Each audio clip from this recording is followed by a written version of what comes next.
이제 주문을 낭독하겠습니다. 다수 의견에 따라 다음과 같이 판결합니다. 원심 판결을 파기하고 사건을 서울 고등법원에 완송한다. 모두 오늘 재판 보셨죠? 더 이상 설명할 필요가 없이 이재명 민주당 대통령 후보에 대한 상고심 재판에서 파기환송 결정이 나왔습니다. 설설설 오늘은 영남대 로스쿨 교수를 역임하신 이순동 변호사를 모시고 오늘 판결을 분석해 보도록 하겠습니다. 안녕하세요. 반갑습니다. 네, 어서 오십시오. 네. 오늘 판결 보셨죠? 네, 봤습니다. 참 많이 긴장되고 또 모든 국민들이 그냥 기다리던 판결이 아니겠습니까? 그런데 정말 오랜만에 우리 사법부가 어떤 일을 해야 될지에 대해서 사법부의 본분을 제대로 밝힌 정말 사이다 같은 판결이라고 생각하고 있습니다. 사이다 같은 판결, 네, 상견한 뜻이 많은 것 같습니다. 그러면 먼저 오늘 판결 내용을 보니까 두 가지로 나눌 수 있겠는데요. 김문기와의 골프 회동 그리고 백현동 사건 두 가지로 나눌 수 있는데 먼저 골프 부분에 대한 판결 요약해 주시겠습니까? 뭐 쉽게 말해서 그 피고인이 김문기를 뭐 몰랐다는 게 이제 이 사람의 그 발언인데 사실은 알았다고 볼 수 있겠죠. 그런데 어디에서 딱 중요한 부분이냐 하면 다른 건 몰라도 직원들하고 같이 가면 뭐 하위직 직원을 모를 수도 있지만은 여러 시간을 같이 하면서 식사도 하고 골프 라운딩도 하면서 많은 시간을 같이 한 직원을 모를 수가 없습니다. 그래서 그 골프 라운드를 같이 하지 않았다라고 하는 것은 명백한 거짓말이거든요. 거기서 걸렸지 않나 싶습니다. 그 부분을 고등법원에서는 인식의 문제로 봤죠? 그렇죠. 아냐 모르냐. 그러니까 인식이란 말은 어떤 자기 그 의사 내지 판단만을 말하는 것으로 했는데 이건 그 사실은 이것은 명백하게 사실을 얘기한 겁니다. 그래서 인식의 문제라면서 무죄를 선고했었는데 그걸 뒤엎었던 거죠. 네. 그리고 이번 서울 고등법원 재판에서 사진을 두고도 말이 많았지 않습니까? 4명만 나온 사진을 편집한 거다. 편집된 사진은 증거 능력이 없다 이랬는데 이번에 그것도 깨진 거죠? 이제 원칙으로 사진은 원본이어야 되는 건 맞습니다. 그리고 또 편집을 해서는 안 되는 건 맞습니다. 그런데 이 사진의 경우에는 편집했다기보다는 좀 더 확대하기 위해서 그 사람 얼굴을 확대하기 위해서 피고인과 김문기 사진을 확대한 그 부분을 낸 것이기 때문에 이 부분은 조작된 것이라고 보기는 어렵지 않나 그렇게 생각이 듭니다. 예. 결국에는 골프를 치지만은 치지 않았다고 한 거는 기억력의 문제가 아니라 의도적인 거짓으로 본다 이거죠. 보통 이제 기억력 말씀하셨는데 보통 기억이 없다 이런 경우에는 전반적으로 좀 빠져나갈 수 있습니다. 그런데 이 피고인의 경우에는 기억력이 없다는 게 아니고 완전히 모른다. 내 기억은 확실하다는 것을 전제로 했기 때문에 더 문제가 된 사건이라고 보고 있습니다. 그 결국에는 여행은 했지만은 골프를 치지 않았다고 변명했는 게 그는 허위 사실을 유권자들에게 전달할 그걸 인정됐다는 거죠. 네. 그리고 이번에 백현동 사건도 그 유죄 취지로 다시 파기환송됐는데요. 법원 설명해 주시겠습니까? 정말 명백히 허위였죠. 이 백현동 그 사건은 자기들이 그냥 국토부의 공갈 협박에 의해 가지고 했다 이런 식으로 주장했는데 그런 게 아니고 백현동 자기들이 이제 그걸 뭐라 그러니까 허가에 변경하기 위해서 자기들이 먼저 교통부에 질의를 했습니다. 자기들이 하고 싶어서. 그런데 이제 국토부에서는 알아서 하세요. 알아서 하세요. 이래 하고 한 번도 거기에 대해서 관여한 적이 없습니다. 그런데 이걸 가지고 자기들이 안 하면 마치 무슨 뭐 불이익을 받고 또 뭐 직무유기가 된다 이런 식으로 한 것은 명백히 국민들에게 거짓을 말한 것이지 이게 무슨 의사나 판단을 의미한 것은 아니라고. 그때 고등법원에서 어떻게 판단한 거죠? 고등법원에서는 참 재밌는 건데 이건 사실 말이 안 되는 건데 협박받았다는 말은 그냥 좀 압박을 받았다 이 정도로 판단한 것 같습니다. 그래서 이것은 그냥 좀 자기 판단의 문제다 이런 식으로 했는데 보세요. 국민들의 입장에서 그때 그 유권자들의 입장에서는 과연 그렇게 판단했을까요? 그게 우리 대부분의 이번 판결의 하나의 중점이 아닌가 생각됩니다. 압박이 아니라 협박이라는 용어 자체가 국민들 속일 의도가 충분했다. 그렇죠. 네. 그 당시 결국 사회적으로 문제됐던 게 수천억에 달하는 자금을 조성하는 거기에 의도적으로 행정이 개입해서 종을 4단계나 상향한 게 아니냐. 그에서 빠져나갈 구멍이 결국에는 국토부의 협박을 받았던 거였던데 그거를 이번에 깨진다는 거죠. 애초에 처음부터 자기들이 필요해서 유권 해석을 요구했는데 국토부가 마치 개입한 것 같이 그런 식으로 말을 했기 때문에 이거는 아까 그 골프 사건보다 훨씬 더 질이 안 좋은 것으로. 그러면 이건 대부분 이 판결이 선거법 위반 여부에 대한 판단을 했지만은 이 판단 자체가 다음에 백현동 사건에 영향을 미칠 수 있습니까? 굉장히 영향을 미칠 수 있죠. 이렇게 이거는 지금 현재도 아마 수원지방 다른 법원에 지금 가 있습니다. 이 사건은 이 사건은 정말 그대로 한다 그러면 정말 실형이 나올 수도 있는 문제입니다. 아, 실형이 나올 수 있을 정도로 대법원 오늘 판결을 기준으로 미루 짐작해 본다면은 실형까지도 가능하다. 예, 자기들이 직접 그러니까 그 자의적으로 했는 것이지 국토부에서는 전혀 관여가 없었다는 게 만약 그대로 인정된다 그러면 주범이 누구겠습니까?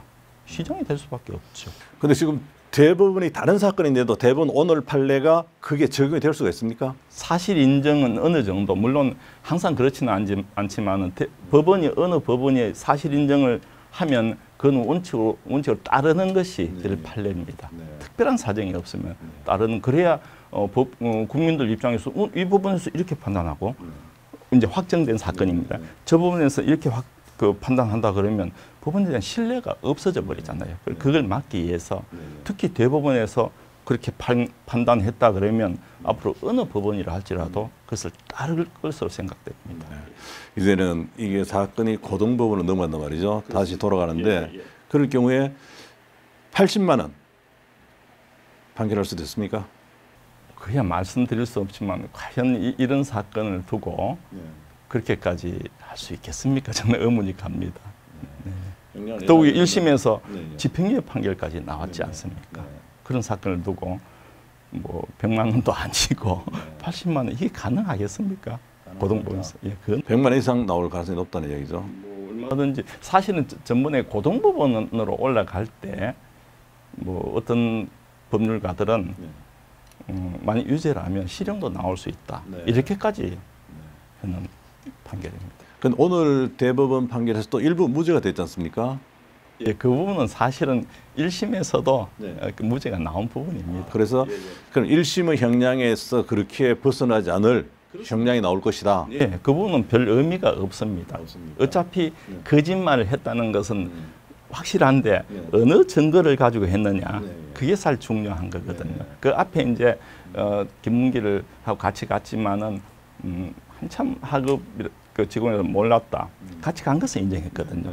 그렇기 때문에 그 부분이 거짓말은 한 것이 아닌데 결국 그렇게 몰랐느냐 하는 그 부분에 대해서는 이제 어디에서 딱 그냥 걸렸느냐 하면 바로 골프 부분에서 걸렸거든요. 그렇게 전체적으로 따진다 그러면 결국 김문기를 한 것이죠. 네. 그러면 이제 이재명 후보께서는 빠져나가기가 상당히 힘든 코너에 몰렸다고 봐야 됩니까? 예, 저는 이제 정상적으로 간다면 그래 되는데 제일 문제는 조금 더 말씀드릴 수 있는데 만약 대통령이 만약 당선된다면 만약에 그 경우에 과연 대통령을 심리할 수 있느냐 법원에서 이런 어떤 헌법적인 문제가 있습니다. 예. 아, 당선됐을 때 심리를 결국에는 새로운 뭐 소추는 대통령 되고 난데 소추는 안 되지만은 안 되는데 네, 이어지던 재판을 계속 할 수 있느냐 여부에 대해서 거기에 대해서는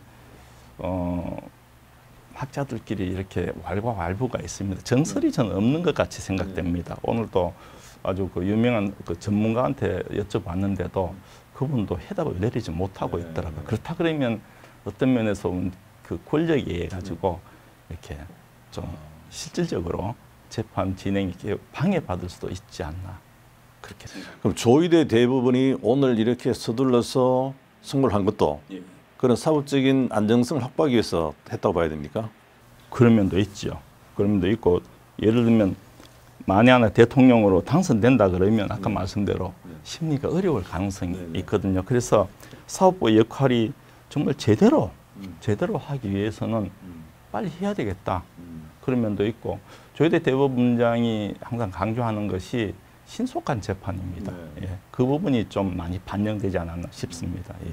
그러면 뭐 잘은 알 수 없겠지만 지금 다시 예상을 해본다면요. 파기환송심은 얼마나 걸릴 것 같습니까? 예, 그 부분은 뭐 저희도 예상은 할 수 없습니다. 그렇지만 이제 지금 한 달밖에 남지 않아서 한 달밖에 남지 않아서 그동안 고등법원에서 한 달 내로 판결이 되느냐 자신은 할 수 없습니다. 우선 또 송달도 하고 해야 되지 않습니까?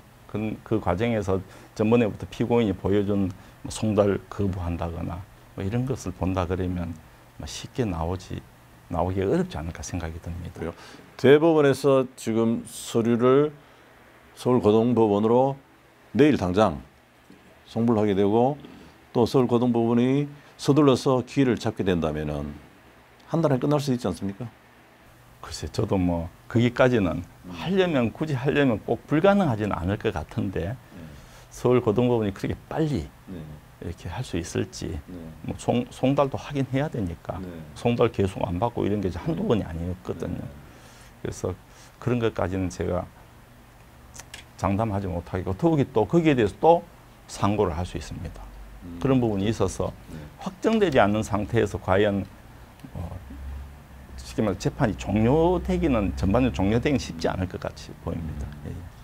그리고 이번 재판이 사실상 9일 만에 종결됐지 않습니까? 너무 성급한 판결이다 그런 지적은 없겠습니까? 뭐 일부 그 이해관계에는 그렇게 말하는 사람도 있습니다만은 이거는 뭐 사실은 사실관계라기보다는 딱 쟁점이 그 두 가지밖에 없었습니다. 굉장히 간단하고 이 부분은 지금까지 대법원에 수없이 해온 사안이라서 아주 뭐 베테랑들입니다. 그래서 빨리 얼마든지 할 수 있는 그런 사안이 아니었나 생각됩니다. 예. 그리고 지금 아마 대법원에 대한 진보 진영의 공격이 굉장히 강할 텐데요. 어떻게 보면 사법부의 정치화 그 부분 공격이 심하겠습니까? 글쎄요. 그렇게 벌써 얘기하면서 뭐 고발까지 한 그런 사례도 있다고 저는 들었습니다만은 어디까지나 이건 법을 선언하기 위해서 한 것이고 자기들의 마음에 맞지 않으면 정치화 그러고 맞으면 잘했다 그러는 거 이거는 아니지 않겠습니까? 예, 권력 사법부가 제대로 독립돼 있고 사법부가 제대로 역할을 할 수 있을 때 민주주의가 되지 않겠습니까? 더욱이 저는 이렇게 생각합니다. 이번엔 또 특히 다수와 소수 의견이 나눠졌는데 대법원장이 비록 2명밖에 안 되는 소수 의견이지만 아주 자세하게 설명해주고 이런 견해도 있다. 이게 민주주의가 아닌가 저는 그렇게 생각됩니다. 네, 이 변호사께서는 또 판사로도 오래 봉직을 하셨는데요. 판사 입장에서 보신다면은 이렇게 파기환송됐을 경우에 그렇게 마음이 가볍지는 않을 것 같습니다. 그 사건을 받은 그 재판부가 과연 얼마 선고할 것 같습니까? 글쎄요. 뭐 형량은 그야말로 뭐 1심에서 어쨌든 징역형의 집행유예까지 나왔다면 가능하면 2심은 1심의 의견을 존중하는 것이 법원의 하나의 관례이고 그렇게 해야만 됩니다. 예, 자꾸 뭐 1심 했는 거 불복하고 2심 불복 이런 거는 옳은 재판이 아닙니다. 특별한 사정이 없다면 더욱이 대법원이 1심이 옳다고 지금 판단을 했지 않습니까? 그러면 형량까지도 1심의 형량을 존중하는 것이 대한민국 법원이 아닌가 생각이 듭니다. 그럼 지난번 서울고부에서 판단한 그 재판부가 아니라 다른 재판부에 배정될 텐데 그 재판부가 또 무죄로 할 수는 없지 않습니까? 그건 안 됩니다. 그것은 현재 대법원에서 유죄로 하라고 쉽게 말해서 내렸기 때문에 대법원의 판결은 반드시 따라야 됩니다. 그걸 기속력이라고. 그리고 양형 기준으로 본다면 양형을 지금 대부분의 신경이 많이 썼던 게 양이 들쭉날쭉해서 불평이 많았지 않습니까? 그래서 양형을 획일적으로 좀 통일하기 위한 노력도 많단 말이죠. 그런 측면에서는 그게 좀 압박이 되겠습니까? 글쎄요, 뭐 양형은 아직까지도 그래도 물론 양형 기준도 있고 그렇지만 그래도 뭐 사실심, 그 사실심 그럼 1심, 2심입니다만 법관들이 정권으로 되어 있습니다. 대법원이 할 수가 없습니다. 원칙으로. 그러니까 그 대법원 판사의 어떤 면에서 보면 상당히 이제 그 인생관이라든가 그 판사의 양심 이런 게 좌우되겠지만 아까 말씀대로 판사의 양심, 개인의 양심이 돼서는 안 되거든요. 판사의 양심이어야 됩니다. 그런데 우리 사법부가 어떻게 해야 되느냐 그걸 중시해야 되죠. 그렇다 그러면 저는 1심 판결을 존중해야 된다. 저는 그렇게 생각하고 있습니다. 특별히 잘못되지 않았다면. 근데 요즘 젊은 판사들 같은 경우에 정치 성향을 대외로 많이 표방을 하더라고요. SNS를 통해 가지고. 그런 판사들이 방금 이 변호사의 말씀대로 그렇게 객관성을 유지하면서 판결을 할 수 있을까 하는 우려가 있는데 어떻습니까? 사실은 이제 그런 말씀이 가끔 나오는데 사실은 우리 법관들이 많지만 그런 분들은 그야말로 5손가락 안에 꼽을 정도로 적습니다. 아주 예의배적이죠. 그렇게 해서는 안 됩니다. 법관들은. 예. 그러니까 그 부분은 이제 서서히 분위기가 지금 좋지 않게 돼서 그런데 서서히 이제 없어져야 되지 않느냐. 그리고 또 판사가 왜 자꾸 그냥 그 정치에 기웃거리느냐. 저는 거기에 대해서 참으로 부정적으로 생각하고 있습니다. 한번 판사는 영원한 판사지. 뭐 한번 잘해서 판결 하나 했다고 해서 좋은 자리 받거나 또 혹은 또 뭐 국회의원 된다거나 이런 것은 대단히 좋지 않다. 그렇게 생각하고 있습니다. 그리고 조희대 대법원장과 굉장히 친하시죠? 설명 좀 해주시겠습니까? 어떤 사이인지? 예, 저는 같이 근무한 적은 없는데 제가 변호사 할 때 대구 변호사 할 때 부장으로 내려오셨고 또 다시 좀 이따 그 지방 부원장으로 왔을 땐 그때 같이 근무했습니다. 법원에 같이 근무하고 그랬는데 예. 그랬는데 한마디로 이분은 그 스님 같은 분이다. 예. 뭐 다른 어떤 뭐 사적인 어떤 하자도 없을 뿐만 아니라 길을 걸어갈 때도 탁 똑바로 걷습니다. 앞으로 보고 있습니다. 자고 우면하지 않는 아주 훌륭한 저는 법관이라고. 비록 1년 후배입니다. 나이도 그렇고 고시도 1년 후배지만 항상 존경하고 있었고 저런 분이 대법관이 되고 대법원장이 돼야 되겠다 하는 그런 생각이 있었는데 오늘 판결을 읽으면서 또 지금까지 이 사건을 지휘하면서 보니까 정말 제가 참 훌륭한 분을 아는구나 이런 생각을 합니다.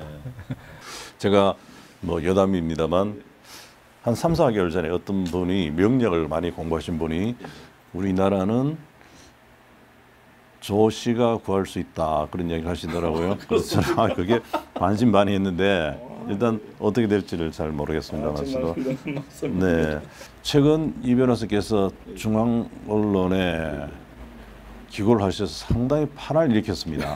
제목이 민주주의 수호자인가 법을 무극이 삼는 권력자인가 그 칼럼을 쓰셨는데요. 어떤 동기를 쓰시게 됐는지 좀 소개해 주시겠습니까? 네, 그동안 이제 방금 말씀하신 대로 왠지 사법부가 자꾸 정치에 좀 이렇게 정치화되는 것 같은 그런 느낌이 들어서 너무 마음이 아파서 제대로 좀 역할을 했으면 좋겠다.